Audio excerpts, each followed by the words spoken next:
Kemudian sebenarnya rugi kita tidak masuk ke dalam wirid itu.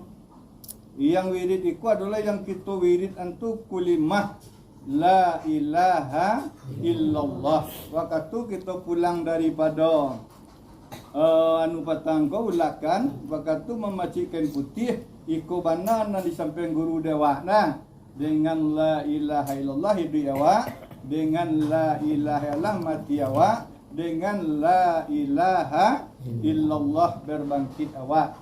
Tidak ada kulimah yang lain yang kita bawa di saat sakatul maut dah.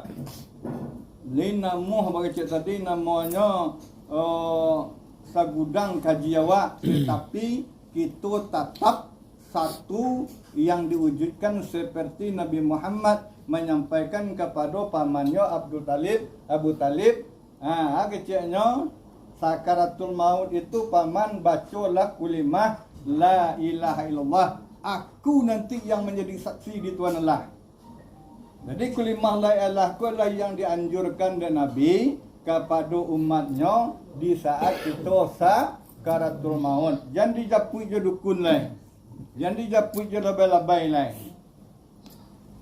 Kan dah dulu kaji kini kalau nan mananam naman cabut nak sakit tu dah. Ini tu lo mencuba mati tu lain.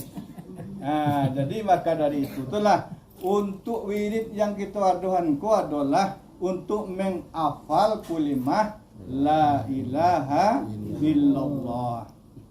Sudah tu nak takau kita sudah daripada kita membaca la ilah mati sekali. Pengakuan kita nak doh Tuhan, maka isi daripada kulimah la ilaha illallah itu adalah Allahu mati di sini. Tapi jangan diharaplah mati dari kini.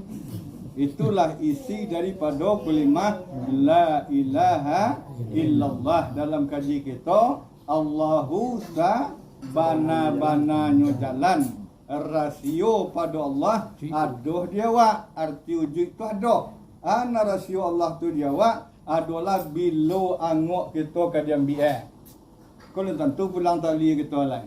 Maka persiapkanlah diri kita dengan kulimah la ilaha illallah. Itu yang kita nak. Yang kita wiridkan ke rumah orang. Itu yang diwiridkan dari kami. Kalau lupa je kita saat meninggal itu apa yang kita cintai kecik Nabi itu yang kita sabut saat awak berpulang. Maka dari itulah kama mandi pai baca je lah la ilaha illallah. Pada tampek-tampek dilarang jangan dibaca. Berarti di kandang Jawi itu tak perlu dibaca di sini. Itu namanya kita mencintai tiada cinta yang lain melainkan hanya Allah. Di mana itu? Di Sumbayang Qada Umur.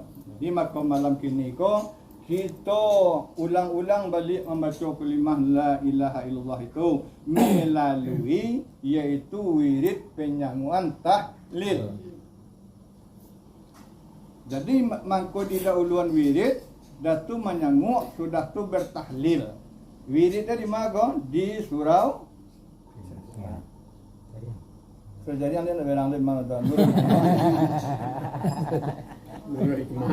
Nurul Hikmah. Tu wirid namanya. Sudah tu penyanguan hasil musyawarah. Penyanguan tu pai menyanguk ke rumah duka. Sudah tu nang ketiga baru tahlil. Baru bertahlil. Jadi awalnya adalah dari wirid penyanguan tahlil. Wirid dari di surau penyanguk kesepakatan awak siapa meninggal kemudian bertahlil. Itulah acara kita yang kita lanjutkan. Mudah-mudahan tak ada kita suruh lain tetap je ikut jalan tak kama kadi cari ke dah. Betul dah? Mahal tak dapat diminta, murah tak dapat dibalik.